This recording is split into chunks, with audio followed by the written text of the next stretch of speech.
11 সালে যখন প্রথম হজ করবার গেলাম, আমার সাথে একজন ভাই ছিল। ওই জামরায় পাথর মারার সময় শয়তান পাথর মারা লাগে। কি মারা লাগে? ওই শয়তানকে পাথর মারার সময় এক ঠ্যাঙের উপর ভর দিয়ে সে হারে মারতেছে। আমি বললাম, ভাই রে, আমরাও তো পাথর মারতেছি, তুই এমন হয়ে মারিস কেন? বলে, হুজুর, শয়তান জোরে জোরে পাথর মারা লাগবে। আমি বললাম, তুই যাক পাথর মারতেছিস, ওটা তো একটা চিহ্ন, শয়তান কোথায়? সবাই মারতেছে, হামও মারতেছে। আরে পাগলা, আমি শুনলাম তুমি নাকি হজে আসার আগে রেজিস্ট্রি অফিসে গেছিলে। হুজুর, আপনি কেমনে জানলেন? আমি বললাম, শুনলাম তুমি নাকি তোমার ছেলেকে 18 বিঘা জমি দিছে আর মেয়েরে দিছে 1 বিঘা। কথা কি সত্যি? তখন কয়, হুজুর, এটা আপনি কিভাবে জানলেন? আমি বললাম, পাগলা, তুই ওই শয়তানকে পাথর না মারা নিজে কি মার, কারণ ওটা শয়তানের সাথে বড় শয়তান হলো তুই। আজকে যাদের ভিতরে শয়তান বসবাস করে তারা আল্লাহু আকবার বলতে পারবে না। ধরে কোন কথা ঠিক কি না? ভিতরেই শয়তান আছে, ওর মুখ দিয়ে আল্লাহু আকবার কিভাবে বলবে? শয়তানকে তাড়ানোর 1 নম্বর মন্ত্রের নাম কি? আরো জোরে বলেন। যত জোরে আল্লাহু আকবার বলবেন তত জোরে শয়তান পালায়ে যাবে। রাসূল বলেছেন, আল্লাহু আকবার যদি খুবই জোরে হয়, ওর পিছন দিক দিয়ে বাতাস বাড়াবি। জোরে কোন কি বাড়াবি? বাতাস। দেখি শয়তান তাড়ানোর মন্ত্রটা আপনি কতদূর পারেন, একটু ট্রাই করি তো। লিল্লাহে তাকবীর। মাশাআল্লাহ, পারে না বলে। আল্লাহ আয়াতের অর্থে বলতেছেন যে আমার জিকির করে আমি আল্লাহও তার জিকির করি। এই জিকির মানে কি বুঝতেছেন? এই জিকির মানে কি? আমাদের বাংলাদেশে একটা পার্টি আছে, নাম হলো জাকের পার্টি। জোরে কোন কি পার্টি? এই জিকির মানে কি? জাকের পার্টি? আল্লাহ বলতেছেন যে আমাকে স্মরণ করে আমি আল্লাহ তাকে স্মরণ করি। এখানে জিকির শব্দের অর্থ হলো স্মরণ করা। জোরে কোন কি করা? আল্লাহর একজন মস্ত বড় নবী ছিলেন, নাম হলো নূহ নবী। খুব খেয়াল করে শুনবেন, নাম কি নবী?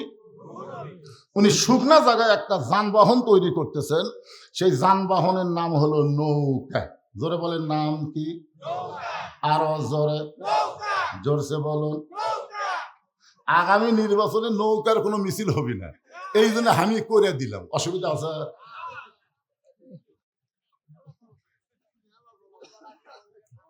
শোনেন, নৌকা জ্বলাইনি রে পাগল। নৌকা হচ্ছে আল্লাহর হুকুমে এই পৃথিবীতে সর্বপ্রথম যানবাহন, যেইটার মিস্ত্রি হলেন একজন নবী। জোরে কোন সুবহানাল্লাহ। এখানে নৌকার কোনো দোষ আছে? হ্যাঁ। তো এখন নূহ নবী যখন নৌকা তৈরি করতেছেন, ওই সময় একটা বুড়ি মানুষ, জোরে কোন কি মানুষ? বুড়ি মানুষ লাঠিতে ভর দিয়ে সে বলে, বাবা নূহ, এই শুকনা জায়গায় নৌকা বানানোর কারণ কি? নূহ বলতেছেন, বুড়িমা, বন্যা নামক একটা গজব আসবে, এই গজবে গোটা পৃথিবী ধ্বংস হবে, কেবলমাত্র নৌকার মধ্যে যারা জায়গা পাবে তারা ধ্বংস হবে না। কি গজব আসবে? বন্যা নামক একটা গজব আসবে, এই গজবে গোটা পৃথিবী ধ্বংস হয়ে যাবে, কেবলমাত্র নৌকার মধ্যে যারা ধ্বংস হবে না তারা। বুড়ি বলতেছে, বাবা নূহ, এই সামান্য একটা নৌকায় কি সবাই জায়গা হবে? কারণ ধ্বংসের কারণে সবাই তো নৌকায় উঠতে পারছে, জায়গা কি হবে? নূহ বললেন, বুড়িমা, ইমানদার বান্দা বান্দি যারা একমাত্র নৌকার মধ্যে জায়গা পাবে তারা, ইমানদার বান্দা বান্দি যারা একমাত্র নৌকার মধ্যে জায়গা পাবে তারা। সঙ্গে সঙ্গে বুড়ি বললেন, বাবা নূহ, আমিও নৌকার মধ্যে জায়গা পাবার চাই। নূহ বললেন, তাহলে পড়েন, লা ইলাহা ইল্লাল্লাহু নূহ নবিয়ুল্লাহ। আফজালু জিকির, সমস্ত জিকিরের মধ্যে শ্রেষ্ঠ জিকির হচ্ছে লা ইলাহা ইল্লাল্লাহ। আপনারা এটা এটা বলতে সমস্যা আছে? তাহলে সবাই বলেন, লা ইলাহা ইল্লাল্লাহ নূহ নবিয়ুল্লাহ। নূহ বললেন, বুড়িমা, আপনার আর কোনো টেনশন নাই, আপনার আর কোনো টেনশন নাই। বন্যা নামক গজব যখন শুরু হবে, আমি তখন আপনাকে হাত ধরে নৌকায় উঠায় নেব। সঙ্গে সঙ্গে বুড়ি বললেন আলহামদুলিল্লাহ। আসলে কি বলা লাগতো, বাবা নুহু তুমি অত্যন্ত ভালো মানুষ, বিপদের সময় তুমি আমার হাত ধরে নৌকায় উঠাবা, তুমি অত্যন্ত ভালো মানুষ। আপনারা বলেন তো, বুড়ি কি নুহুর প্রশংসা করছে? প্রশংসা করছে কার?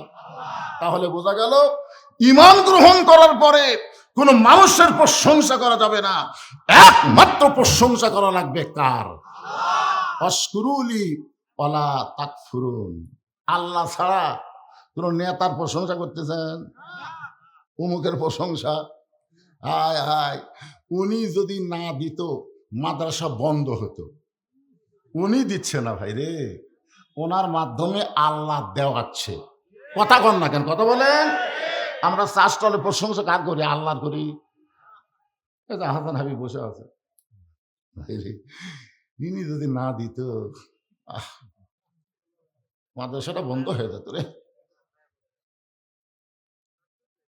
উনি দিচ্ছেন না, ওনাকে দেওয়াচ্ছেন। ওনার মতো বহু কোটিপতি এই বাংলাদেশে আছে, সবাই দেন না। আল্লাহ কাউকে কাউকে দিয়ে দেওয়াই। জোরে তখন কথা কন না কেন? একটু মনোযোগ দিয়ে শুনবেন।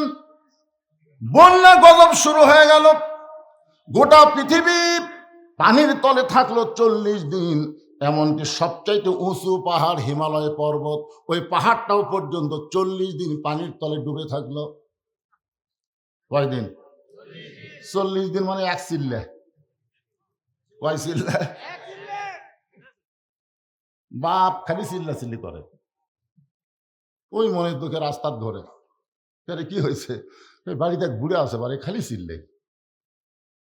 তখন একজন বলতেছে, চিল্লা চল্লি যদি বন্ধ করবার চাও চিল্লাত পেটে দাও।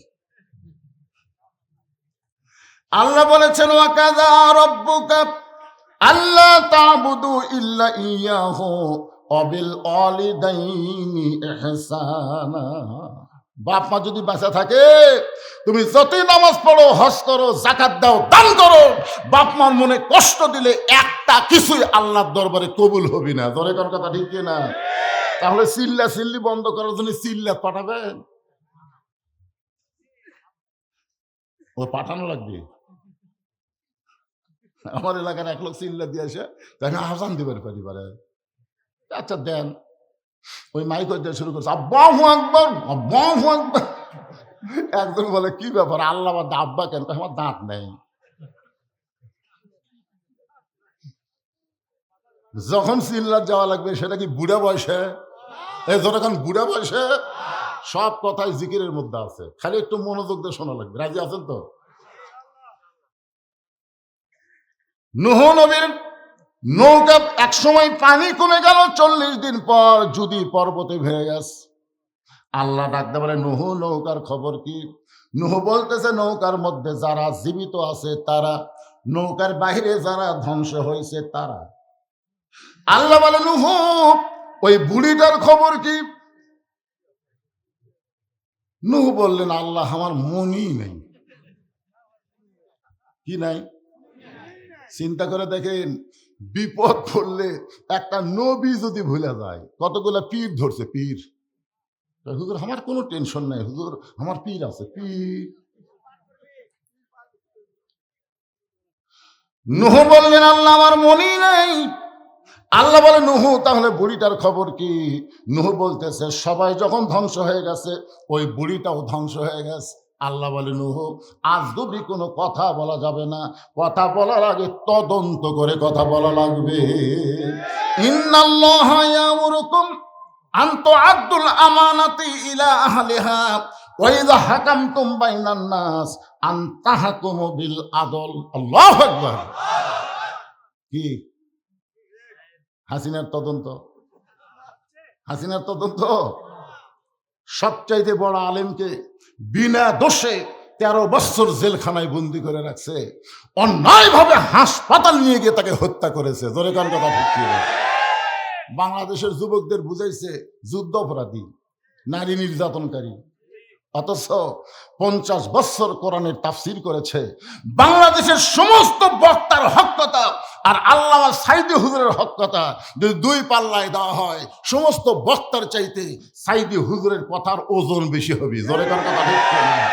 আর ওই মানুষটাকে তদন্তের নামে অন্যায়ভাবে বাংলাদেশের জেলখানায় বন্দি রাখছিল। কথা কোন ঠিক কিনা? কথা আজগুবি কোনো কথা বলা যাবে না ভাই। বদরিশিতে এত টাকা দিয়ে কি করে? চাষটালে গল্প পারবি? আজগুবি কথা না। টাকা যারা দিবেন, দু একদিন মাঝে মধ্যে আমার এলাকার যাবেন, আপনাকে ওয়াজ করে টাকা নিয়ে আমি কি করি নিজের চোখে দেখে আসবেন। নিজের চোখে দেখার দরকার আছে না নাই? আজগুবি কোনো কথা বলা যাবে? একজন নবীকে আল্লাহ বলতেছেন, নূহ আজগুবি কোনো কথা বলো না, কথা বলতে গিয়ে তদন্ত করে কথা বলো।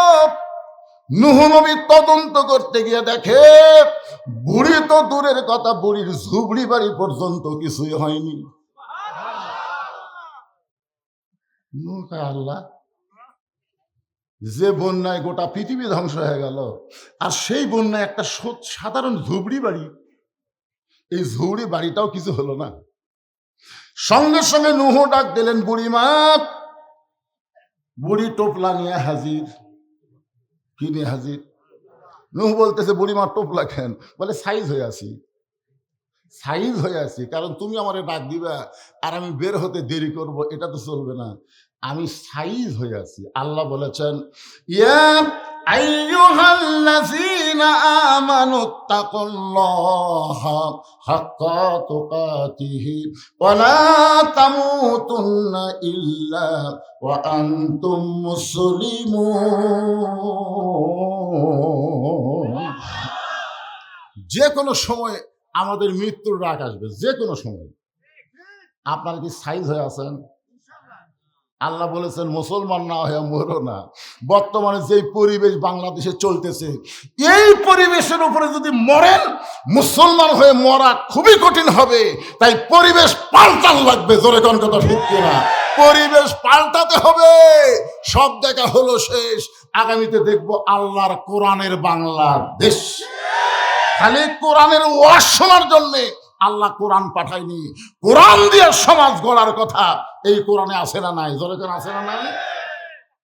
আপনাদের চাইতেও বেশি গুরুত্ব দিয়ে আবু জেহেল কোরআন তেলাওয়াত শুনছে আপনাকে চাইতেও। আপনার তো বক্তার সামনে বসে আরামে শুনতেছেন, নিচে খ্যাট দিতে উসুম হচ্ছে, আর আবু জেহেল সারা রাত দাঁড়িয়ে দাঁড়িয়ে সামনে সামনে পিছনে অন্ধকারে চোরের মতন সারা রাত, 2-1 ঘন্টা না, সারা রাত। সকালবেলা গিয়ে মিটিং এর মধ্যে হঠাৎ মুখ ফসকে বলে ফেলেছে, এটা আমার আগে প্রধান মেহমান যে বলল, ইন্না নাহনু নাজ্জালনা যিকরা ওয়া ইন্না লাহু লাহাফিজুন। মুখ ফসকে বের হয়ে গেছে। এত সুন্দর কোরআনের বাণী, রাতটা কোন দিক দিয়ে গেল আমি বুঝবারই পারিনি।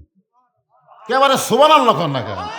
আবু জেহেলকে কোরআনের বিরুদ্ধে কছে, কি তারিফ করতেছে, এত সুন্দর কোরআনের বাণী, রাতটা কোন দিক দিয়ে গেল আমি বুঝবারই পারিনি। অনেকে আমাকে বলে, হুজুর আপনি যে 2 ঘন্টা ওয়াজ করলাম আমি বুঝবারই পারিনি। খোঁজলা দেখলাম ওই ফজরই পড়েনি, খোঁজলা দেখি ওই ফজরের নামাজই পড়েনি। আবু সুফিয়ান বলে, নেতা যেই কোরআন শুনতে সারা রাত কোন দিক দিয়ে যায় বোঝা যায় না, সেই কোরআন ধরলে অসুবিধা কি? শুনলেই যদি এত মজা হয় তাহলে এটা ধরার দরকার আছে না নাই? আবু জেহেল বলতেছে, তুই আমার কাছে আয়, কত দূরে থেকে বলিস না, কাছে আয়। আবু সুফিয়ান যে কাছে আসছে কানে কানে বলতেছে, পাগলা এই কোরআনকে যদি ধরি তাহলে তোর আমার ভুয়া নেতৃত্ব চলবি। আমরা যে নেতাগিরি বর্তমানে করতেছি এই নেতাগিরি চলবে না। আজকে বাংলাদেশে আবু জেহেলের মতন তারা ভুয়া নেতৃত্ব দিবার চায়, তারাই কোরআনকে বাইপাস করে। জোরে কান কথা ঠিক কি রাহা? যেই কোরআন সম্পর্কে আল্লাহ বললেন, ওয়ানুনাজ্জিলু মিনাল কুরআনি মা হুয়া শিফাউ ওয়া রাহমাতুল লিল মুমিনিন। এর বাংলা স্লোগান হলো, আমি যে বলবো সব সমস্যার সমাধান আপনারা বলবেন দিতে পারে আল কোরআন। বলতে পারবেন? সব সমস্যার সমাধান আল কোরআনের আলো। কোরআন হাদিস যেখানে, দুনিয়ার মুসলমান লিল্লাহি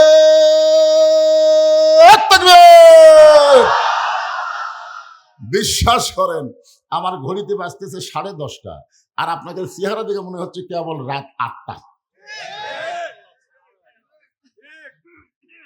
কারো মধ্যে ক্লান্তি নাই, ঝিমানি নাই, খালি তাজা তাজা ভাব। কারণ কি?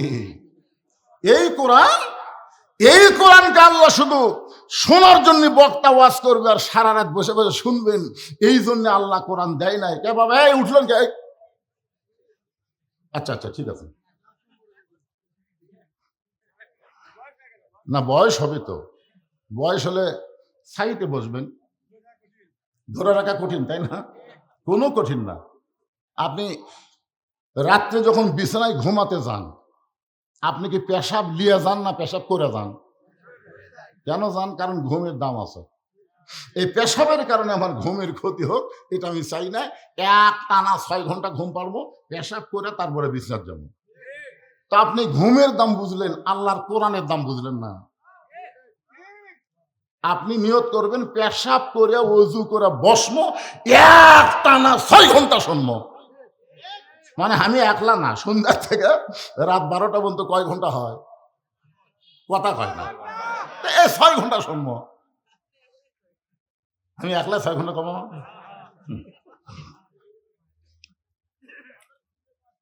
আরে কতক্ষণ হবে সেটা তো আমি জানি। যে আয়াত তেলাওয়াত করেছে, আয়াতের তাফসীর করে ইনশাআল্লাহ শেষ হবে। আয়াতটা আর একবার বলেন, ফাযকুরুনি আযকুরকুম ওয়াশকুরুলি ওয়ালা তাকফুরুন।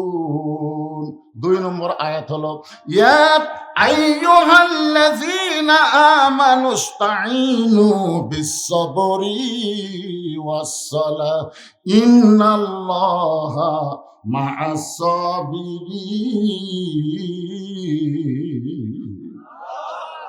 ধৈর্যশীলদের সঙ্গে কি আছে? মাশাআল্লাহ। এখন আসেন যে কথা বলতেছিলাম। নূহ বললেন, বুড়িমা, বন্যা নামক গজব শেষ। বন্যা নামক গজব শেষ হয়ে গেছে, গোটা পৃথিবী ধ্বংস হয়ে গেছে।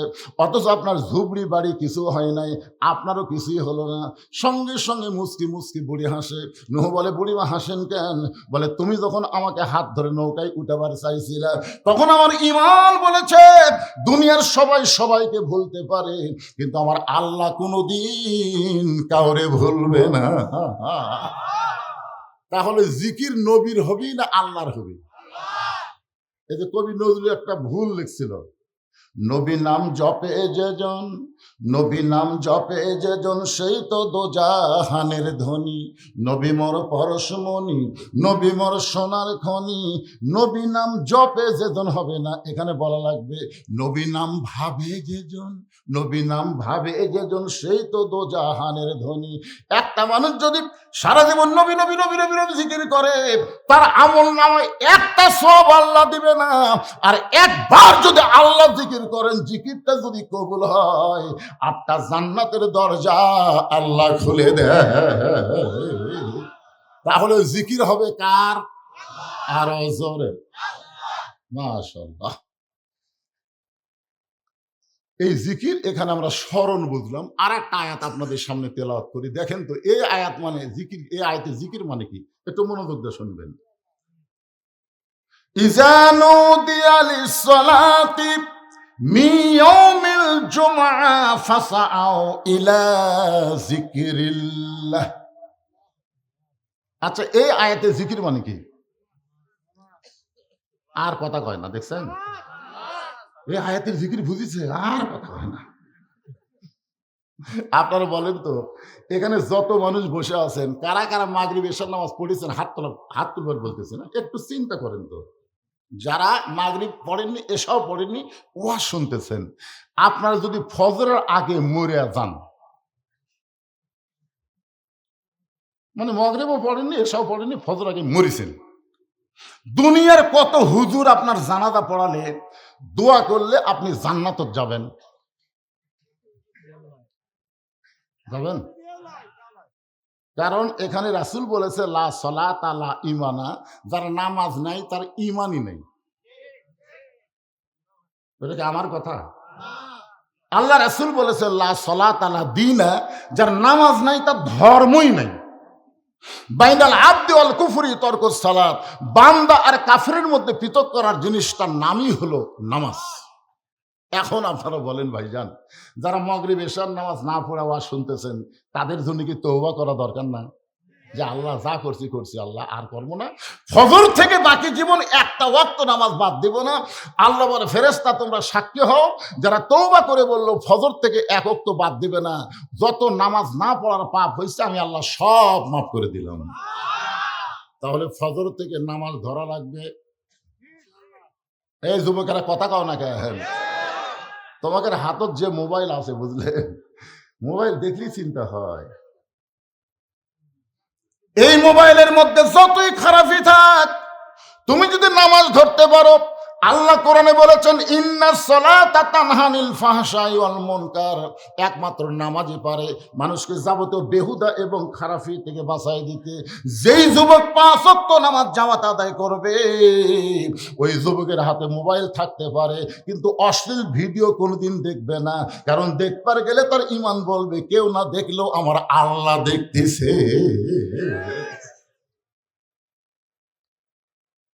এখানে আল্লাহ তাআলা একেবারে ডাইরেক্ট বলেছেন ইজা নুদিয়া লিস-সালাতি মিয়াউমিল জুমআহ। এই খুব খেয়াল করবেন, জুমআ মানে কোন নামাজ? তো সেটা কর না কেন? একেবারে সবাই জবান খুলে বলেন কোন নামাজ? আর জোরে। আচ্ছা, জুমার নামাজে কখন আসা লাগবে সেই কথা কি এই আয়াতের মধ্যে আছে? নাই। ফাস আও শব্দের অর্থ কি? ফাস আও মানে কি? আজান শুনে লাইট তেল দিয়ে ধীরে ধীরে হাঁটা,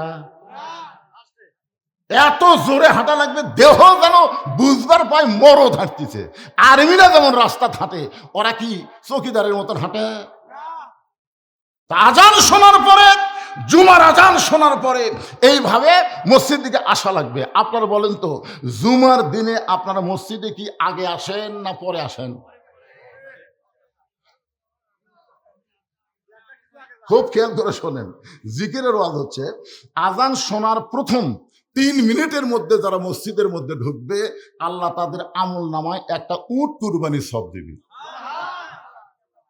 বাংলাদেশের বহু ধনী মানুষ হজ করে, কিন্তু মক্কা যায় উট কুরবানি দেয় না, কারণ উটের টাকার কথা খেয়াল করলে ছাগল দেওয়াই ভালো। আর আপনি যে অবস্থায় থাকেন না কেন, 3 মিনিটের মধ্যে মসজিদে পা দিলে একটা উট কুরবানি সব পাবেন। 5 মিনিটের মধ্যে মসজিদে পা দিলে একটা গরু কুরবানি সব পাবেন। 10 মিনিটের মধ্যে যারা মসজিদে পা দেবে একটা ছাগল কুরবানি সব পাবে। যখন ইমাম সাহেব খুতবা দিবে, এমন সময় তারা কেউ যদি মসজিদে পা দেয়, তাকে আল্লাহ সওয়াব দিবি, তবে কুরবানির হবি না, মুরগি অথবা ডিম দানের সব পাবে। তা আপনারা কুন্ডার মধ্যে আছেন, উট না ডিম? কার মধ্যে? উটের মধ্যে আগামী জুম্মা থেকে কারা কারা থাকবেন আল্লাহকে একটু হাত দেখান তো দেখি। আল্লাহ তুমি দেখো, আল্লাহ হাত নামান, হাত নামান। হাত তো তালো তুললেন, এখন কি যে করবেন ভাই। জুমার দিনে ইমাম সাহেব শুধু নামাজ পড়ায় না, নামাজের আগে একটা খুতবা দেয়। জোরে কোন কি দেয়? আপনার বলেন তো এই খুতবার গুরুত্ব কেমন? অর্ধ জাহানের খলিফা হযরত ওমর, অর্ধজাহানের খলিফা হযরত ওমর জুমার দিনে মসজিদের মেম্বরে দাঁড়িয়ে খুতবা দিচ্ছেন। এমন সময় একজন সাহাবী দাঁড়িয়ে বলতেছে, আমির আল মুমিনিন, আপনার খুতবা আমরা শুনবো না। ওমর ফারুক বললেন, আমার অপরাধ কি? বলে, আপনার অপরাধ হলো আমাদেরকে খাটো পাঞ্জাবি দিয়ে আপনি লম্বা জুব্বা পরে খুতবা দিচ্ছেন। এই জিকিরের কথা একটু মনোযোগ দিয়ে শুনবেন। আমাদেরকে খাটো পাঞ্জাবি দিয়ে আপনি লম্বা জুব্বা পরে খুতবা দিচ্ছেন। যতক্ষণ পর্যন্ত লম্বা জুব্বার কাহিনী না বলবেন, ততক্ষণ পর্যন্ত আপনার খুতবা আমরা শুনবো না। এখানে কি বুঝলেন? নেতা যদি ভুল করে, সাধারণ একটা মানুষ পর্যন্ত তার ভুল ধরবার পারে। কারণ ওমর ফারুক শুধু মসজিদের ইমাম না, ওমর ফারুক হলো অর্ধ জাহানের খলিফা। হযরত ওমরের চোখ দিয়ে যখন দর দর করে পানি পড়তেছে, এমন সময় আব্দুল্লাহ ইবনে উমর 30 পারা কোরআনের হাফেজ, 6 লক্ষ হাদিসের হাফেজ, সুবহানাল্লাহ কোন। 30 পারা কোরআনের হাফেজ, নেতার বেটা কোরআনের হাফেজ। আজকে বাংলাদেশে এমপির ছেলে, মন্ত্রীর ছেলে যদি কোরআনের হাফেজ হতো, বিশ্বাস করেন প্রাইমারি ভিক্ষা করে চালান লাগতো, হাফিজি মাদ্রাসার কোনো আদায় করা লাগতো না। কিন্তু সব খালি গরিবের সন্তান, যে কটা মাথার পাগড়ি পড়লো খোঁজলে দেখে কি খালি গরিবের সন্তান হাফেজ হবি আর ধনী সন্তান মশান মারবি। এই কি মনে করতেছেন খালি গরিবের সন্তান হাফেজ, ধনী সন্তান মশান মারবে? উমর ফারুকের সন্তান, অর্ধ জাহানের খলিফা, 30 পারা কোরআনের হাফেজ, 6 লক্ষ হাদিসের হাফেজ। একটা এমপিও সংসদে এই হাফেজি মাদ্রাসার কথা কয় না, একটাও কয় না। দেখছেন আপনাদের কত বছর সংসদে কোন এমপি কছে যে হাফেজি মাদ্রাসা করে খুব বিপদে আছে, হুজুরে করে বেতন নাই, ছাত্র করে খাওয়া নেই কছে? কারণ এরা জানে আমরা এমনি উপকার পাচ্ছি, খালি নেতা মরবি। আর যদি কয় আসেন হুজুর, কত করে হুজুর আমাদের মধ্যে আছে, যাই বলে আয় রে সেই দিকে যাই রে, বোঝা শোনা নাই রে। যেই নেতা জীবনে জীবিত অবস্থায় কোরআনের বিরুদ্ধে চারণ করছে, কোরআনের হক কথা বলবার দেয়নি, ওই নেতা মরলে হুজুর রাজা 3 খতম কোরআন করছে। 3 খতম কোরআন পড়ে বুঝলেন চোখের মধ্যে পানি দিয়ে নেতার জন্য কাঁদতেছে। আল্লাহ আমরা তো কোরআন শরীফ পড়লাম, আর যা সব হয় নেতার দেওয়া আল্লাহ। ফেরেশতাকে আল্লাহ আমরা কি করবো? আল্লাহ বলতেছে কোরআন মরা মানুষের কোনো কিতাব না, কোরআন হলো জীবিত মানুষের হেদায়েত। জোরে কোন ঠিক কিনা? একটা নেতা মরলে, যেই নেতাদের সন্তান হাফেজ না, যেই নেতারা কোরআনের মাদ্রাসার কথা বলে না, এদের লাশের কাছে এদের রুহের মাত্রাতে কোরআন খতম দেওয়া যাবে না। জোরে কথা কন না কেন ভাইজান? একটু মনোযোগ দিয়ে শুনবেন। ওমর ফারুকের সন্তান আব্দুল্লাহ বাবার পাশে উকিল হয়ে দাঁড়ায় বলতেছে, রে নবীর সাহাবীরা, আমার বাবার লম্বা জুব্বা দেখে তোমরা খুতবা বন্ধ করে দিলে, কিন্তু তোমরা খাটো হলেও তো নতুন কাপড় পরে আইছো। আমার দিকে তাকায় দেখো, আমার পরনে নতুন কোনো কাপড় নাই। তোমরা সবাই খাটো পাঞ্জাবি হলেও তো নতুন পোশাক পরে নামাজ পড়তে আইছো, কিন্তু আমার দিকে তাকায় দেখো, আমার পরে নতুন কোনো কাপড় নাই। ওসমান গনি বলতেছে, আব্দুল্লাহ আজকে জুমার দিনে সবাই নতুন পোশাক পরে আইছে, তুমি কেন পরো নাই? ছিলেন ওই সময় অর্থমন্ত্রী ছিলেন ওসমান গনি। ধরে কেন সুবহানাল্লাহ। চিন্তা করে দেখেন, কেউ কিন্তু দাঁড়ায়নি, দাঁড়াছে অর্থমন্ত্রী। কি অর্থমন্ত্রী বলছেন? আল্লাহ রাসূল বলে, ওসমান আল্লাহ তোমাকে কত সম্পদ দিছে, তুমি কি হিসাব দিবার পারবে? ওসমান গনি বলে, ইয়া রাসূলুল্লাহ যেদিন থেকে জাকাত খরচ হয়েছে, যেদিন থেকে জাকাত খরচ হয়েছে, সেদিন সম্পদের হিসাব রাখার দরকার আছে না নাই? প্রতি শতে কয় টাকা? কথা কয় না, হাজারে হিসাব নাই, তার জাকাত কেমন দিবেন? অনেক লোক বলে, হুজুর আমার কত টাকা আছে হিসাবই নাই। তুই বিনা হিসাবে জাহান্নামে যাবি রে। কারণ নামাজ যেরকম ফরজ, স্বাবলম্বী লোকদের জন্য জাকাত দেওয়া সেরকম ফরজ। জোরে কথা কন না কেন? রাসূল বলে, ওসমান আল্লাহ তোমাকে কত সম্পদ দিয়েছে হিসাব জানো? ওসমান গনি বলতেছি, ইয়া রাসূলুল্লাহ একটা হিসাব তো আছে। বলে, কি হিসাব? বলে, আল্লাহ আমাকে যত সম্পদ দিছে, এই সমস্ত সম্পদ যে গুদামের মধ্যে রাখছি, এই গুদামে তালা দিয়ে ওই তালার চাবি টানতে একটা উট হিমশিম খায়। আপনার সুবহানাল্লাহ করলেন না, বুঝবার পারেন না। মানে আল্লাহ আমাকে যে সম্পদ দিয়েছে, এই সম্পদ যে গুদামের মধ্যে রাখি, এই গুদামে তালা দেওয়ার পরে চাবি টানতে, কি টানতে? চাবি টানতে একটা উট হিমশিম খায়। আল্লাহ রাসূল বলে, ওসমান এই সম্পদ যদি আল্লাহ আবার ফেরত চাই, তুমি কি দিবা? মারাত্মক প্রশ্ন। লিয়াবলুয়াকুম আইয়ুকুম আহসানু আমালা, তোমাদেরকে পরীক্ষা করা হবে সুন্দর আমলের। ধনীদের কাছে সুন্দর আমল কি? টাকা ব্যাংক থোয়া। সবচাইতে বড় ব্যাংক হলো এই মাদ্রাসা। জোরে কোন কথা ঠিক না? ভালো কাম করতেছে। আল্লাহ কি যে দোয়া আজগা হবি। আল্লাহ নবী ওসমান, আল্লাহ যদি সমস্ত সম্পদ তোমার কাছে ফেরত চাই, তুমি কি দিবা? সঙ্গে সঙ্গে ওসমান গনি মারছে দৌড়। এই কথা শোনার পর ওসমান গনি যখন দৌড় মারলো, সাহাবীরা চিন্তায় পড়ে গেল, এত জোরে দৌড় মারলো কেন রে? কিছুক্ষণ পরে সাহাবীরা তাকায় দেখে নবী সহ সাহাবীরা দেখতেছে ওসমান গনি ওই চাবি বহনকারী উটটা টানা টানা নবীর কাছে নিয়ে এসেছে। যে উটটা চাবি বহন করে উটটা নবীর কাছে এনে বলতেছে, ইয়া রাসূলুল্লাহ, শুধু গুদাম না, গুদামের সম্পদ না, গুদামের তালা না, ওই তালা চাবি বহনকারী উটটাও পর্যন্ত আমি আল্লাহরে দিয়া দিলাম। রাসূল চোখের পানি বের করে বলে, মাবুদ, আমি শুধুমাত্র পরীক্ষা করলাম, সেই পরীক্ষায় ওসমান সমস্ত সম্পদ তোমাকে ফেরত দিয়ে দিল, এখন তুমি আল্লাহ ওসমানকে কি দিবা? আল্লাহ বলে, হাবিব রে, ওসমানের ঈমান আমল দেখে আমি আল্লাহ খুশি হইয়া আমার জ্ঞানী ডিগ্রি আমি ওসমান রে দিয়া দিলাম। সেই দিন থেকে আল্লাহ রাসূল যতদিন মদিনার রাষ্ট্রনায়ক ছিলেন, ওসমান হলো অর্থমন্ত্রী। আবু বকর রাদিয়াল্লাহু যখন মদিনার খলিফা ছিলেন, তখনও ওসমান অর্থমন্ত্রী। উমর ফারুক যখন অর্ধজাহানের খলিফা, তখনও ওসমান অর্থমন্ত্রী। জোরে কোন সুবহানাল্লাহ। মন্ত্রী এত পাল্টান লাগবে না, ভালো মানুষ একটাকে রাখলেই হবে। ওসমান গনি বলে, আব্দুল্লাহ, আজকে খাটো পাঞ্জাবি হলেও সবাই নতুন পোশাক পরাইছে, তুমি পুরাতন পরলা কেন?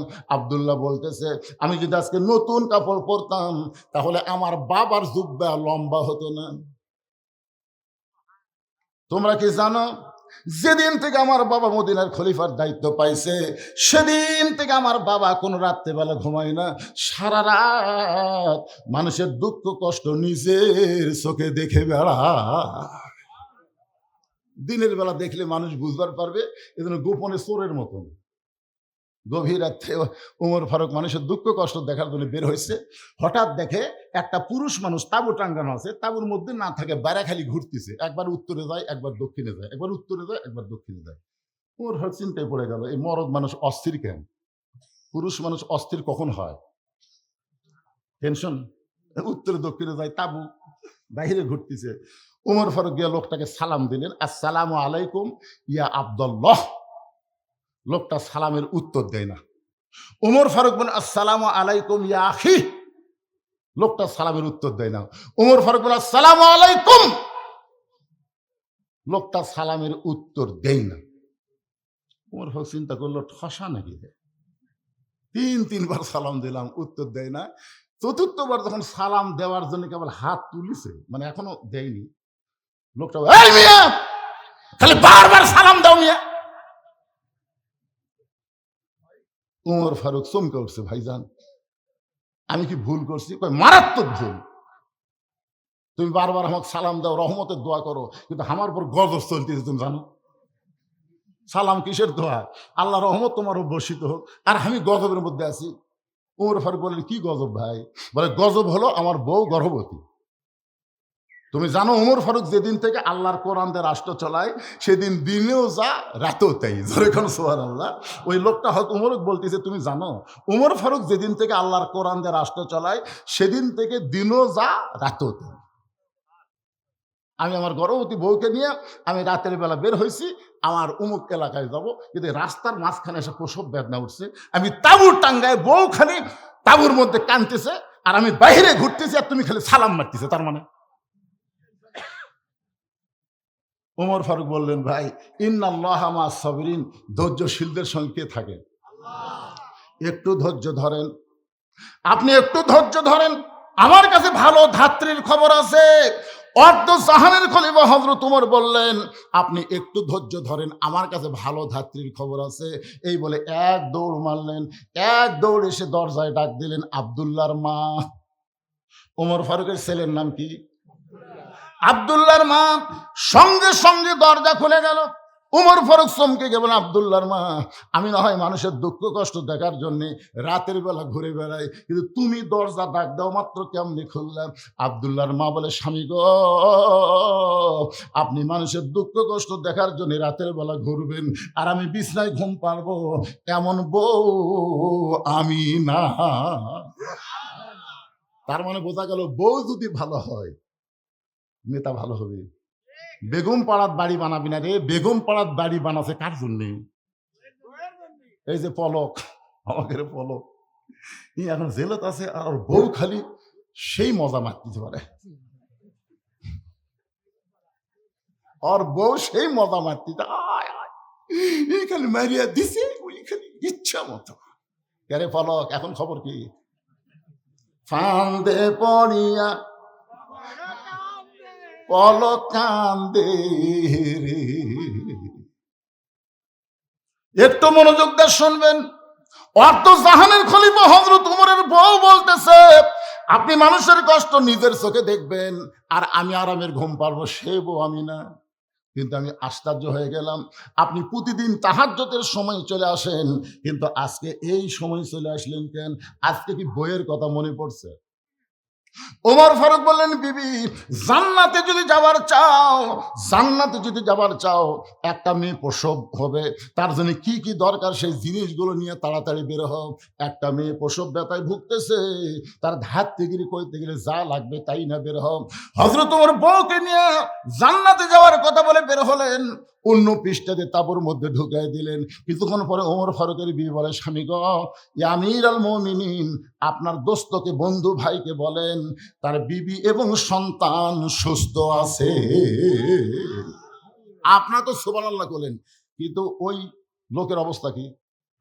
বউটা যেই বলছে আমির আল মুমিনিন, আপনার বন্ধুকে বলেন তার সন্তান এবং বিবি সুস্থ আছে, সঙ্গে সঙ্গে লোকটা হাঁটু করে বসে কান্দার বলে, আমির আল মুমিনিন, আমি আপনাকে এইভাবে তিরস্কার করলাম, তিনবার সালাম দিলেন, অথচ সালামের উত্তর দিলাম না। ওমর ফারুক লোকটার থুতুনির তলে হাত দিয়ে কপালে একটা চুমা খায়, বলতে, ভাইজান আল্লাহর হস্তে আমাকে মাফ করে দাও। আত্তাকুল্লাহ হাক্কা তুকাতিহি, কোরআনের আইন যখন চালু হবে সেই মানুষটা কেমন মোত্তাকি হবে একটু খেয়াল করেন। আব্দুল্লাহ বলতেছে, নবীর সাহাবীরা রে, সবাই যখন ঘুমিয়ে গেছে, এমন সময় আমার বাবা আমার দরজায় গিয়ে ডাকতেছে, আব্দুল্লাহ আব্দুল্লাহ বলে। আমি দরজা খুলে তাকায় দেখি বাবার হাতে একটা পাঞ্জাবি। আমি আব্দুল্লাহ হাসি নিয়ে বললাম, বাবা বাইতুল মাল থেকে আমার একটা পাঞ্জাবি দিছে, আপনি আর একটা দিবে রাখছেন? আসলে নেতার বেটা হওয়ার মধ্যে লাভ আছে, একটা পাঞ্জাবি আমাকে দিছে, আপনি আর একটা দিবে রাখছেন। ওমর ফারুক বলে, আব্দুল্লাহ যা বলবি সাবধান হয়ে বলবি। ইন্নাল্লাহা ইয়ামুরুকুম আন তুআদ্দুল আমানাতি ইলা আহলিহা ওয়া ইযা হাকামতুম বাইনান নাস আন তাহকুমু বিল আদল। কোরআন দিয়ে যখন রাষ্ট্র চলবে তখন নেতাদের চরিত্র কেমন হবে আর বর্তমানে কিভাবে চলতেছে একটু খেয়াল করার দরকার আছে না নাই? আমার ওয়াজের মধ্যে আমি বলি, আপনাদের খেয়াল আছে কিনা, 6 বছর আম বাগানের চাষ করে জ্যৈষ্ঠ মাসে দেখতে গেছে আম পাকছে কিনা, যা দেখে গাছের ডালে বসে ছোট্ট বাচ্চা পাকা আম পাড়তিছে আর ব্যাগের মধ্যে তুলতেছে। বাগানের মালিক কয়, আমি খাইনি, পরিবারের কেউ খাইনি, আর তুই আমার গাছে চড়ে আম পাড়তেছিস, তোর বাপক যা বিচার তোমরা। ছেলে খালি মুসকে মুসকে হাসে। বাগানের মালিক বলে, হাসিস কেন? বলে, হাসার কারণ হলো আমার বাবা কোথায় খুঁজবার যাবেন, আমার বাবাও আর এক গাছে চড়ছে, ওই যে তাকে দেখে কাকে দেখে ওর পাপ খালি আম পাড়ার বস্তা ভরায়, গাছের ছায়ায় বসে কান্দার বলে, আল্লাহ বিচার দিমু কার কাছে, বেটাও চোর বাপও চোর। 15.5 বছর এই বাংলাদেশে বিচার দেওয়ার কোনো জায়গা ছিল না। কথা কর না কেন ভাই, বিচার দেওয়ার কোনো জায়গা আছে? বর্তমানেও আমাকে চাষটালে গল্প মারতেছে, আগে ক্ষমতা ছিল আওয়ামী লীগ, সামনে ক্ষমতা আসতেছে বিএনপি, চাষটালে গল্প হচ্ছে। আগে ক্ষমতাটা আওয়ামী লীগ ক্ষমতাটা ছিল, আগামীতে বিএনপি আসতেছে। আমি বললাম, নাউজুবিল্লাহ নাউজুবিল্লাহ। সাইড থেকে একজন হুজুর, নাউজুবিল্লাহ মানে? নাউজুবিল্লাহ মানে তোমার কথা মারাত্মক ভুল।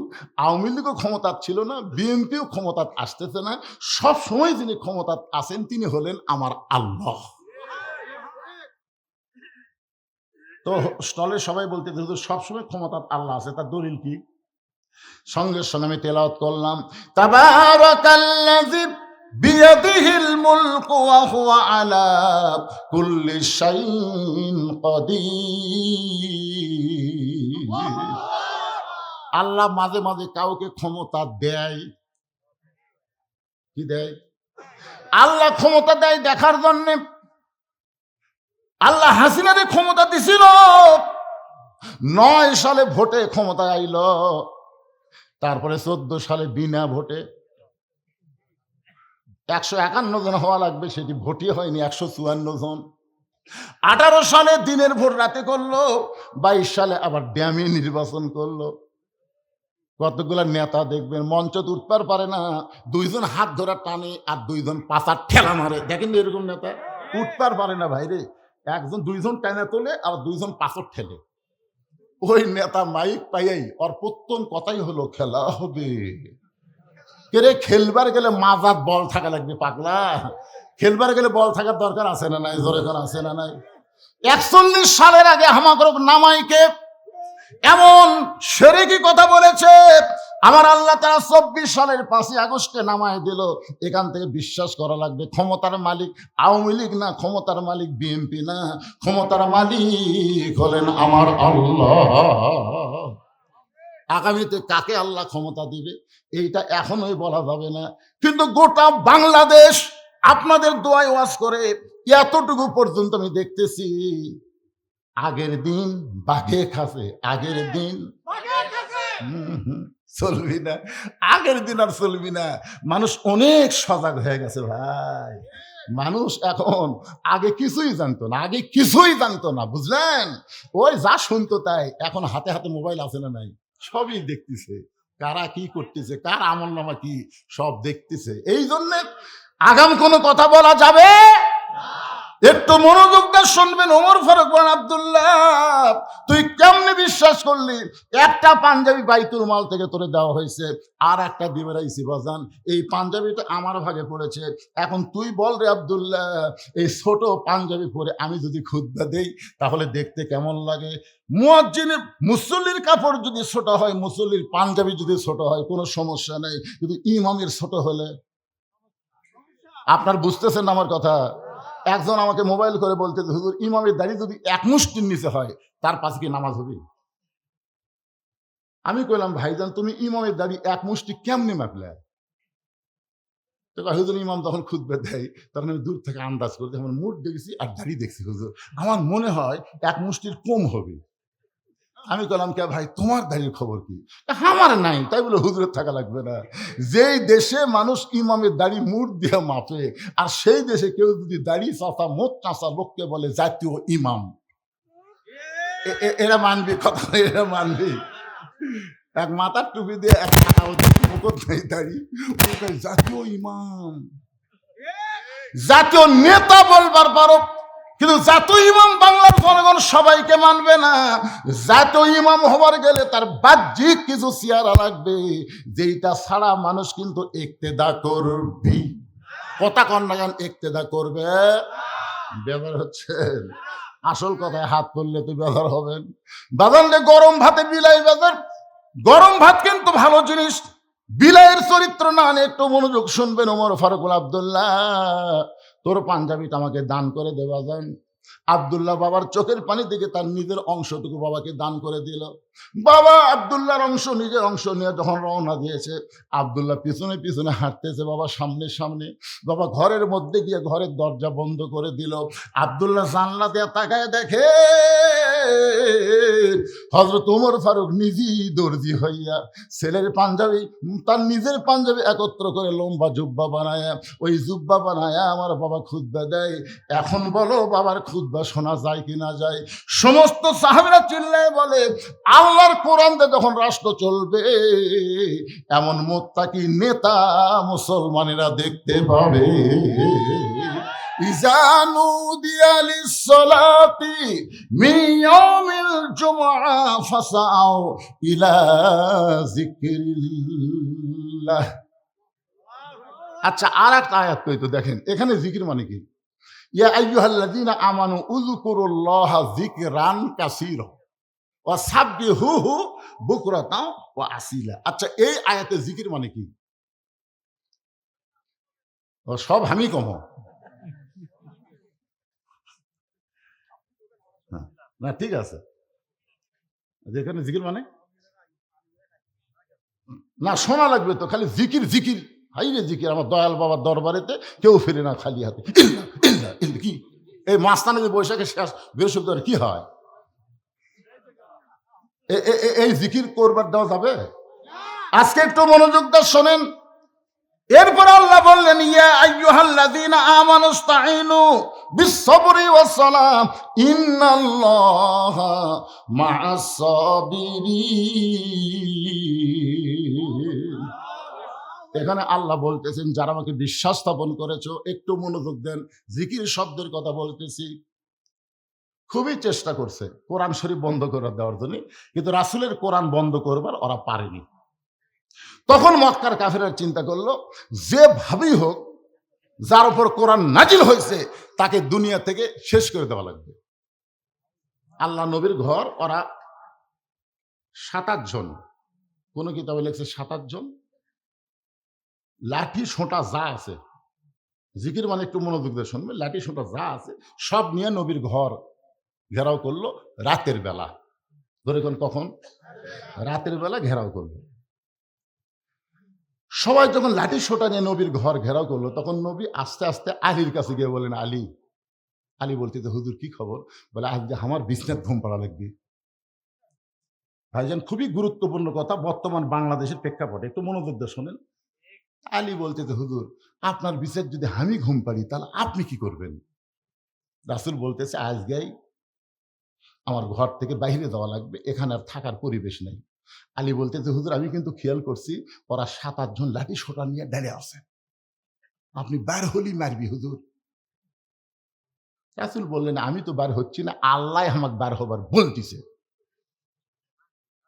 কে বার হবার বলতেছে? আলী বলতেছে, আমি আল্লাহ বুঝবার পারলাম না। এতদিন আপনার বাড়ি কেউ ঘেরাও করেনি, তখন আল্লাহ বার হবার কয়নি, আর আজকে সবাই মারার জন্য যখন ঘেরাও করছে তখন আল্লাহ আপনাকে বার হবার করছে। তার মানে বোঝা গেল আল্লাহ মনে হয় আপনাকে মারবি।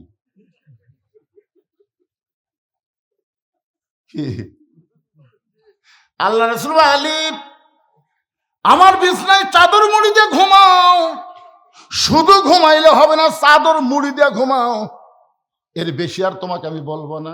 নবীর কথা মতো হযরত আলী, আল্লাহ নবী যেই বিছনায় ঘুমাই ওই বিছনায় চাদর মুড়ি দিয়ে ঘুমায় গেল। রাসূল আমার দরজা খুলে তাকায় দেখে 27 জন নেতা লাঠির সোঁটা তরবারি নিয়ে দাঁড়ায় আছে। আল্লাহ, ওরা আমারে মারার জন্য যেভাবে লাঠি নিয়ে দাঁড়ায় আছে, আমি এখন করবো কি? আল্লাহ বললেন, নাসরুম মিনাল্লাহি ওয়া ফাতহুন কারীম ওয়া বাশশিরিল মুমিনিন। এক মুষ্টি বালি হাতে নেন, এক মুষ্টি বালি হাতে নিয়ে পবিত্র সূরা ইয়াসিনের 3টা আয়াত তেলাওয়াত করে ওই বালির মধ্যে ফুঁক দিয়ে বালু ছিটায় দেন। আল্লাহর কথা মতো নবী যখন বালু ফুঁ দিয়ে ছুটাই দিল, এমন সময় আমার আল্লাহ তাআলা 7-8 জন পাহারাদার যারা নবীকে মারার জন্য পাহারা দিচ্ছে, তাদের সকলের চোখের মধ্যে বালু ঢুকাই দিল। কে? আল্লাহ। ওরা হাতের লাঠি সোঁটা যা ছিল বুঝলেন, বালু চোখে ঢুকলে ওই লাঠির কথা খেয়াল আছে, লাঠি ফেলে দে, চোখ ঢলতেছে। রাসূল কয়, আল্লাহ যে সুযোগ পেলাম ওরকে লাঠি দিয়ে তো ওরকে কি পিটা যায়? এখন তো ওরা কোনো দিকে খেয়াল নাই। আল্লাহ বলতেছে, পিটার দরকার নাই, জাগা মতো মার হবি, জাগা মতো মার হবি, আপনি যান,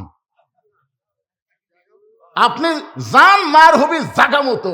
ওই 7-8 জন যে কয়টা নবীর বাড়ি ঘেরাও করছিল, একজনও স্বাভাবিক মৃত্যুবরণ করতে পারে নাই। বদরের যুদ্ধে আল্লাহ ওদেরকে সাইজ করছে। সুবহানাল্লাহ কন না কেন? নবী আমার বের হয়ে চলে গেলেন। আবু বকরের দরজায় নেতা কেমন, কর্মী কেমন, একটু খেয়াল করেন। ইয়া আইয়ুহাল্লাযীনা আমানু যকুরুল্লাহা যিকরান কাসীরা, এই আয়াতটা দিয়ে আপনাদের বোঝানোর চেষ্টা করতেছি। নবী শুধু বললেন, আবু বকর, দরজা খুলে গেল। রাসূল বলে, আবু বকর আমি যে আসতেছি এইটাকে তুমি আগে থেকে জানতে? আবু বকর বলে, রাসূলুল্লাহ যেদিন আপনি বলেছিলেন একদিন গভীর রাত্রে মক্কা থেকে মদিনায় হিজরত করা লাগবে, আপনি আমাকে সঙ্গে করে মদিনায় যাবেন, সেদিন থেকে আজ পর্যন্ত কোনো রাত্রিবেলা ঘুমাইনি, বরং সারা রাত আমি দরজায় দাঁড়িয়ে থাকি। রাসূল বললেন, চলো যাই। আবু বকর কোনো কথা না বলে নবীর সঙ্গে রওনা দিলেন। রাসূল বলে, আবু বকর তোমার বউ বাচ্চা আছে, তাদের কাছে কিছুই বলবো না। আবু বকর বলে, রাসূলুল্লাহ আল্লাহ এবং রাসূল ছাড়া আমার আপাতত কেউ নেই। কিছু দূর যাওয়ার পর আবু বকর বলে, হুজুর আমি জানি মক্কা থেকে মদিনা হলো উত্তর দিকে, আল্লাহ আপনাকে মদিনায় যাওয়ার কথা কইছে, কিন্তু আপনি উত্তর দিকে না যায় আপনি পূর্ব দিকে যাচ্ছেন। রাসূল বলে, আবু বকর আমি যাচ্ছি না, আল্লাহ আমাকে যাওয়ার কথা। পূর্ব দিকে যাওয়ার পর একটা পাহাড়ের গুহার মধ্যে আবু বকর নবী আশ্রয় গ্রহণ করলেন। মাটি থেকে ৬,০০০ ফুট উপরে সেই গুহাটার নাম হলো গারে সুর। জোরে বলেন নাম কি? গারে সুরের মধ্যে নবী আর আবু বকর যখন আশ্রয় গ্রহণ করলেন, এদিকে সূর্য উদয় হয়ে গেল, রাত শেষ। আবু সুফিয়ান বলতেছে, নেতা যেভাবে আমরা পড়া দিলাম বাড়াবার পারেনি। এই তোমরা কি গল্প করো, এই ভিডিও ম্যানেরা কি গল্প করো, এই মাইক আলা আর এই ভিডিও ম্যান খুব সমস্যা। মাইক আলাকে এই জন্যই বললাম আজকের মাইক ভালো, মনে হয় মগরিবে নামাজ পড়ছে, তাই না বাবা? হ্যাঁ, এ যারা মাইক চলায় এরা কিন্তু সহজে নামাজ পড়বার চায় না, বুঝলেন? আর এই ভিডিও ম্যানেরা এরা কিন্তু সব বক্তার ওয়াজ ভিডিও করে না, যেই বক্তার ওয়াজ চলে বেশি ওটাই করে। কথাটা বুঝলেন না? হ্যাঁ, এর আগে যেগুলো বক্তা করছে, এরা যদি কোরআনের মহব্বতে ভিডিও করতো সব বক্তার গুলোই করতো। এরা আমার জান খাচ্ছে, জান। হ্যাঁ, মানে আমার ওয়াজ ছাড়া মাত্রই এখানে লক্ষ লক্ষ ভিউ হয়ে যায়, টেকা ভাই আরটা ছাড়ে, আর এই বুড়ে মানুষের দাওয়াত দেওয়ার জন্য মানুষ পাগল হয়ে যায়। এ ওয়াজ শোনা লাগবে, না হয় কোনো গল্প করা চলবে না।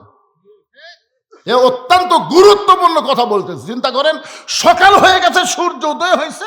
আবু সুফিয়ান বলে, নেতা আমরা যেভাবে পহরা দিছি বের হবার পারিনি, এখন কি আমরা ফেরত যাবো? আবু জেহেল বলতেছে, ৭-৮ জন আবার কবে একটি হমো, ঐক্য জোট করছি, আজকে কাম সারা লাগবে। বার হয়নি, কি হয়েছে আমরা টানে আবার কর্ম। আবু জেহেলের নেতৃত্বে ৭-৮ জন নেতা আল্লাহ নবীর বাড়ির মধ্যে ঢোকে, যেই মাত্র দরজা খুলেছে তাকে ওরে তামনে চাদর দিয়ে ঘুম পাড়তিছে, খালি ঘুম পাড়তিছে, নাকের সাউন্ড হচ্ছে। ওই ৭-৮ জনের মধ্যে একজন আছে, তার নাম হলো উলিদ বিন মুগিরা। জোরেকার নাম কি? উলিদ বিন মুগিরা বলতেছে আবু জেহেলকে, নেতা আমরা যাকে ঘুম জায়গায় সারা রাত পহরা দিলাম, আর এইভাবে আরামে ঘুম পাড়তে যায়। এই বলে হাতে একটা বর্ষা ছিল, এই বর্ষাটা হযরত আলীকে ঘুমন্ত নবী মনে করে, আলী মনে না করে ঘুমন্ত নবী মনে করে। উলিদ বিন মুগিরা যখন বর্ষাটা মারতে চায়, এমন সময় আবু জেহেল খপ করে বর্ষা ধরে বলতেছে, রে উলিদ বিন মুগিরা, ঘুমন্ত মানুষকে মারা জায়েজ না। সুবহানাল্লাহ কন না কেন? তার মানে বোঝা গেল আবু জেহেল ফতুয়া জানে, ঘুমন্ত মানুষকে মারা জায়েজ না। উলিদ বিন মুগিরা বলে, নেতা সবসময় আপনার কথা মানা যাবে না। যাকে পহরা দিলাম সারা রাত আর সেই বেটা আরামে ঘুম পাড়ে, এক না মারা পর্যন্ত আমার শান্তি নাই। এ বলে উলিদ বিন মুগিরা আবার যখন মারবার চাই, আবু জেহেল খফ করে তীরটা ধরে বলতে, উলিদ রে তোরে বারবার নিষেধ করি, তুই কেন মানিস না? উলিদ বিন মুগিরা বলে, নেতাজি আমার কলিজার মধ্যে আগুন ধরে গেছে, আমি শুধু আপনাদের এই জিকির বোঝানোর জন্য বলতেছি, আল্লাহ নবীর সবচাইতে বড় শত্রুর নাম হলো আবু জেহেল, আর সবচাইতে খারাপ দুশ্মনের নাম হলো উলিদ বিন মুগিরা। নবীর সবচাইতে বড় শত্রুর নাম কি? আবু জেহেল, বড় শত্রু, কিন্তু সবচাইতে খারাপটার নাম হলো উলিদ বিন। ওই সবসময় নবীকে কষ্ট দিয়েছে। উলিদ বিন মুগিরার জীবনে পড়ে দেখেন, আল্লাহ নবীকে দেখা হলে বলতো, ও মুসলমানের নবী, আপনি যদি এতই ভালো হবেন তো জন্মের আগে বাপ মা মরল কেন? আচ্ছা আপনারা বলেন তো, জন্মের আগে যে বাপ মা মরিছে এটা কি নবীর দোষ? জন্মের আগে আপনার বাপ মরল কেন? আমাকে যদি কেউ বলে, হুজুর আপনি যদি এতই বড় বক্তা হন তাহলে কালো কেন? আর যদি কেউ এরকম প্রশ্ন করে, এর উত্তর আছে। নবীর চোখে দর দর করে পানি পড়ল। শিশুকালে মইরা গেছে মা, গর্ভে থাকতে মরছে পিতা, নবী চোখে দেখলেন না। কে করিবে লালন পালন, কে দিবে সান্ত্বনা? এই দুনিয়ার বড় এতিম নবী ছিলেন একজনা। নবীর চোখ দিয়ে যখন পানি পড়তেছে, আল্লাহ বলে, হাবিব যে উলিদ বিন মুগিরা আপনার অন্তরে কষ্ট দিল, আপনি তাকে চিনেন? রাসূলকে চিনবো না কেন? আল্লাহ তো মুগিরের বেটা উলিদ। আল্লাহ বলতেছে, না উতুল্লিম বাদা জালিকা জানি, এই মুগিরের বেটা উলিদ না, উনি হলো জারদ সন্তান। রাসূল কয় আল্লাহ আমাকে কষ্ট দিছে বলে কয় না, শুধু আপনি না, কিয়ামত পর্যন্ত আলেম ওলামা, নবীর ওয়ারিস এবং নবীদের বিরুদ্ধে যারা কথা বলবে তারা সকলেই হচ্ছে জারদ সন্তান। এখনো যারা নবীর বিরুদ্ধে কথা বলে এরা কি সন্তান? জারদ সন্তান। এমন একটা আয়াত আল্লাহ নাজিল করতে ভাই, এই কয়েকদিন আগে নবীর বিরুদ্ধে কি যেন কইছে হিন্দু, ও পুরাই মারিতে পারে না। এরকম মারা ঠিক না, এরকম মারা উৎসাহ আমি দিচ্ছি না, কিন্তু কতগুলো লোক মনে মনে করে ঠিকই করছে। আল্লাহ নবীর বিরুদ্ধে কোনো কথা বলা যাবে, যদি বলে সে মুরতাদ হয়ে যাবে। কোরআনের আইন অনুযায়ী তাকে হত্যা করা আল্লাহ তাআলা ফরজ করে দিয়েছে। একটু মনোযোগ দিয়ে কথাগুলো শোনেন। ওলীদ বিন মুগীরা এই আয়াত নাজিল হওয়ার পরে যখন নবীর সঙ্গে আবার দেখা হয়, নবীকে যখন গালবন্ধ করবে, এখনো করে নাই, কেবল সাইজ হচ্ছে, এমন সময় নবী বললেন উতুল্লিম বাদা জালিকা জানিম। এই কথা শোনার সঙ্গে সঙ্গে ওলীদ বিন মুগীরা মারছে দৌড়, এক দৌড়ে চলে গেছে মায়ের কাছে। কারণ আরবি ভাষা মক্কার নেতারা জানে, আমাদের বাংলাদেশের নেতারা জানে, জানে নাকি? কারণ ওদের ভাষাই হলো আরবি। যেই বলে উতুল্লিম বাদা জালিকা জানিম, সঙ্গে সঙ্গে দৌড়, কারণ বুঝবার পারছে নবী কি কইছে। কিন্তু আমাদের বাংলাদেশের নেতারা জানে না। 15.5 বছর কিন্তু আমরা দোয়া করছি, বাংলায় করিনি, আরবিতে। এক ইফতার বাড়ি যায় দেখে একজনের রোজা নেই, আমাকে দাওয়াত দেখে দোয়া করেন হুজুর, হাজার হাজার টাকা খরচ করে ইফতার আয়োজন করছি, ভালো করে দোয়া করবেন। আমি চিন্তা করলাম যারা রোজা নাই এর জন্য ভালো কি দোয়া আছে। আমি চিন্তা করলাম এটি বাংলা চলবি না, আরবিতে দেওয়া লাগবে। আরবিতে গড় দোয়া করতেছি, ওরা খালি না বোঝা কয় আমিন আমিন। আমি মনে মনে কইলাম যেখানে বাংলা হবি না সেটা আরবিত মায়ের হবি, তোর কোন কথা ঠিক না। ওলীদ বিন মুগীরা এক দৌড়ে মায়ের কাছে, মা দরজা খুলে বলে বেটা এরকম চিল্লাস কেন? ওলীদ বিন মুগীরা বলতেছে উতুল্লিম বাদা জালিকা জানিম। মায়ের চোখ দর দর করে পানি পড়তেছে। এত বছর পরে এই খবর তো কে দিল? সোনাল্লাহ খবর না, এত বছর পরে এই খবর তোকে কে দিল? আমার মায়েরা যারা পর্দার অন্তর আছে একটু মনোযোগ দিয়ে শুনবেন। এখন থেকে আপনাদের 10টা মিনিট একটু কথা শোনা লাগবে। মা উতুল্লিম বাদা যালিকা জানিম শোনার পরে ওলীদ বিন মুগীরার মা বলতেছে এই গোপন খবর তোকে কে দিল? এইটা দুনিয়ার কেউ জানার কথা না। ওলীদ বিন মুগীরা বলতেছে মা যাই বলুক না কেন কথা কি সত্য? বলে কথা তো 100% সত্য। আমি যখন যুবতী ছিলাম তখন তোমার বাবা ব্যবসার কাজে বাইরে গেল। আমি যখন যুবতী ছিলাম তখন তোমার বাবা ব্যবসার কাজে বাইরে গেল। আজকে বাংলাদেশের বহু যুবক বউ থুইয়া বিদেশে যায়, জোরে কোন যায় কি যায় না?